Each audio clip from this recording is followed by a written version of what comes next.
देख पाओगे। आप रशिया का मॉडल फॉलो करिए और हमसे भी ऑयल परचेजेस स्टार्ट कर दीजिए। Iran asks India to ignore US sanctions. Iran का कहना यह है कि देखो, हम पे जो सैंक्शन लगे हैं उसमें मेन इशू ये है ना कि हमसे आप डॉलर में ट्रेड नहीं कर सकते। तो सेम केस रशिया का है। रशिया पे हालांकि यूएसए ने वो सैंक्शन ही लगाए कि रशिया से कोई ऑयल परचेज करेगा ही नहीं, मगर यूएसए ने सारी पेमेंट के जो गेटवे हैं ये कट कर दिए हैं। तो तब भी इंडिया ने रूपी रूबल का ट्रेड किया रशिया के साथ। तो ईरान कह रहा है कि हमारे साथ भी रियाल रूपी का ट्रेड आप कर लीजिए। तो इस वीडियो में हम डिस्कस करेंगे कि ईरान की डिमांड्स क्या है और मोस्ट प्रॉब्ली जो एससीओ समिट होने वाला है उज्बेकिस्तान में, जहां पे इंडिया के पीएम और ईरान के प्रेसिडेंट भी होंगे। इस समिट में यहाँ पे इनकी बातचीत होगी। तो ईरान ये इशू रेस क्यों करेगा और ईरान के इस इशू रेस करने के बावजूद इंडिया जिस तरीके से रशिया से ऑयल परचेज कर रहा है, ईरान से ऑयल परचेज क्यों नहीं कर सकता, डिस्कस करेंगे इस टॉपिक को। बहुत कुछ आपको जानने को मिलेगा, मगर आगे बढ़ने से पहले आपसे क्वेश्चन पूछूंगा। क्वेश्चन यहाँ पर यह है कि हाल ही में वो कौन सा देश है जिसने 2022 के क्रिकेट एशिया कप टूर्नामेंट को जीत लिया है। ये टूर्नामेंट हुआ था यूएई में। यह है यहाँ पे आपके ऑप्शन, पाकिस्तान, इंडिया, श्रीलंका या फिर बांग्लादेश। कमेंट सेक्शन में करिए उत्तर। सही आंसर मैं आपको दूंगा वीडियो के अंत में।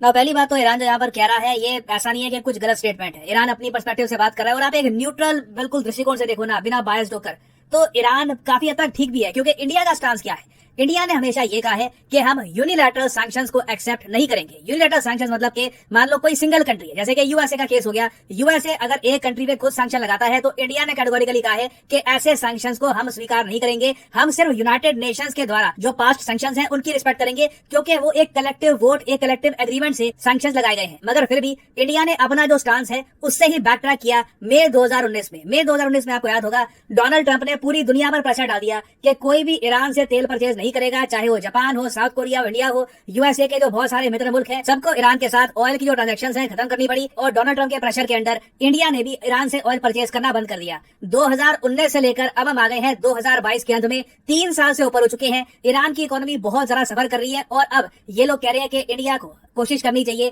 कि ये हमसे भी ऑयल परचेज करे, क्योंकि अगर इंडिया रूपी रूबल के थ्रू ट्रेड कर सकता है रशिया के साथ तो हमारा भी रियाल है, इंडिया का भी रूपी है, और एक टाइम पर दोनों कंट्रीज ने लोकल करेंसी में ट्रेड किया भी है। और इंडिया यहाँ पर ये भी नहीं कह सकता कि देखो ईरान पर ना स्विफ्ट के सैंक्शन लगे हुए हैं। स्विफ्ट आपको पता होगा, अभी रिसेंट जो यूक्रेन वॉर है इसके बाद स्विफ्ट के बारे में सबको पता लग गया है। The society for world wide inter bank financial telecommunication, दुनिया भर में जो भी इंटरनेशनल ट्रांजेक्शन होती है वो स्विफ्ट ही कैरी आउट करवाता है। तो रिसेंटली आपको पता होगा कि रशिया को स्विफ्ट से बाहर निकाल दिया गया था। ना जिस तरीके से रशिया को स्विफ्ट से बाहर निकाला है, कुछ साल पहले ईरान के भी बहुत सारे बैंक्स हैं उनको भी स्विफ्ट से बाहर निकाल दिया गया था। तो ईरान अब यहाँ पर ये भी कह सकता है कि इंडिया अगर रशिया से ट्रेड करने के लिए स्विफ्ट के सैंक्शंस को इग्नोर कर सकता है तो हमारा केस क्या खराब है, हमसे भी ट्रेड कर लो, हमसे भी ऑयल परचेज कर लो। और ऐसा नहीं है कि ईरान की तरफ से ये इशू पहली बार रेस किया गया है। इससे पहले भी आपको याद होगा जब ईरान के विदेश मंत्री भारत में आए थे तब अनऑफिशियली ईरान ने ये इशू रेस किया था कि इंडिया को फाइनली यूएसए के सैंक्शंस को इग्नोर करके ईरान से ऑयल परचेज करना चाहिए। और अब रिसेंटली जिस तरीके से इंडिया के S-400 missile defence system purchase करने के बावजूद यूएसए ने इंडिया पर कोई सैंक्शन नहीं लगाए, ईरान का तर्क यहाँ पर यह भी है कि यूएस इंडिया पर सैंक्शन लगाने ही नहीं वाला। India is far important for US, तो इंडिया को ऑल टुगेदर यूएसए के जो सैंक्शन है ये करने चाहिए इग्नोर। ना अब यहाँ पर आप ये भी ऐड कर सकते हैं कि चाइना भी तो ईरान का ऑयल परचेज कर रहा है। जब यूएसए ने पूरी दुनिया को कहा कि कोई भी देश ईरान से ऑयल परचेज नहीं करेगा, ईरान यूएसए के हिसाब से यूरेनियम एनरिचमेंट में बहुत आगे बढ़ा है, ये लोग एक न्यूक्लियर वेपन बना सकते हैं बहुत ही जल्द, तो ईरान की फंडिंग इनको रोकनी थी। तो चाइना लगातार ईरान से ऑयल परचेज कर रहा है, तो यूएस एक्शन क्यों नहीं लेता। तो यूएसए ने चाइना की कुछ कंपनियों पर सैंक्शन लगाए हैं, मगर उसके आगे यूएसए ने एक स्टेप ही नहीं चला। और पिछले कुछ महीनों में बहुत सारे आर्टिकल्स पब्लिश हुए हैं जहां पर यह भी क्लेम किया गया है कि चाइना ने जो ओपनली जरूरत करी है ईरान का ऑयल परचेज करने की, इससे ही इंडिया की हिम्मत बढ़ी है कि हम लोग भी ओवरऑल रशिया का ऑयल परचेज कर सकते हैं। रशिया पर जो यूएसए की वार्निंग है उसे हम इग्नोर कर सकते हैं। मगर ईरान का केस डिफरेंट है। ईरान में देखिए हमारे सामने बहुत ही बड़ी प्रॉब्लम आती है इजराइल की।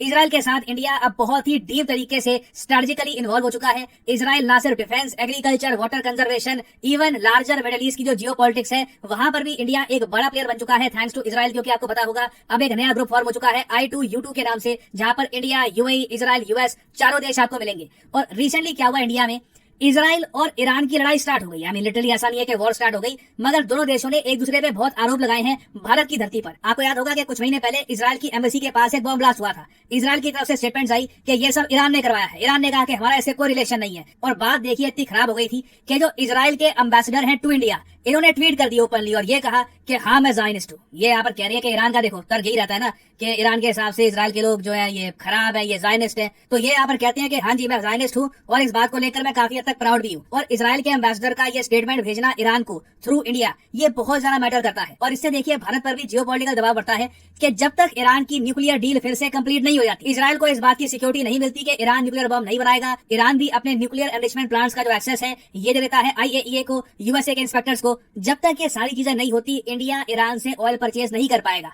रशिया के साथ एक ही और प्रॉब्लम्स है, मगर आपने नोटिस किया होगा यूएसए ओपनली ईरान को कहता है एक state sponsor of terrorism. Russia को अभी तक यूएसए ने एक स्टेट स्पॉन्सर ऑफ टेररिज्म का टैग भी नहीं दिया। मगर ऐसा नहीं है कि हम लोगों ने यूएसए के प्रेशर के अंडर ईरान को बिल्कुल छोड़ दिया है। बहुत ही जल्द आप देखोगे कि ईरान और इंडिया एक प्रॉपर 10 साल की डील करने वाले हैं चाबहार पोर्ट को लेकर। इस पर वैसे एक अलग से वीडियो आएगी, वो 10 साल की डील क्या होगी, इंडिया को क्या उसमें प्रिविलेजेस मिलेंगे, वो अलग से वीडियो बनाऊंगा। वो उसमें भी एग्रीमेंट भी साइन होना है, तो और डिटेल्स बाद में आएंगे। बट ऐसा नहीं है कि यूएसए के सैंक्शंस की वजह से हम बिल्कुल डिसएंगेज कर चुके हैं। हाँ, ऑयल एक सेंसिटिव इशू है, इसलिए एक तरफ इंडिया यूएसए की जो वार्निंग्स है रशिया के केस में इग्नोर करता है, मगर ईरान के केस में हम प्रॉपरली यूएसए की जो सैंक्शंस है फॉलो कर रहे हैं ना। वापस आते हैं अपने प्रश्न की तरफ कि रिसेंटली कौन से कंट्री ने एशिया कप 2022 का टूर्नामेंट जीता है, तो सही उत्तर यहाँ पे है option C, the country of Sri Lanka. Sri Lanka ने देखिए ओवरऑल 6ठी बार एशिया कप टूर्नामेंट जीता है। इंडिया आज भी आपको टॉप स्पॉट पे मिलेगा। इंडिया ने ओवरऑल 7 बार ये टूर्नामेंट जीता है, 14 बार इंडिया ने पार्टिसिपेट किया, 7 बार ये टूर्नामेंट जीता, और श्रीलंका सेकंड स्पॉट पे पहुंच चुका है विद 6 एशिया कप टाइटल।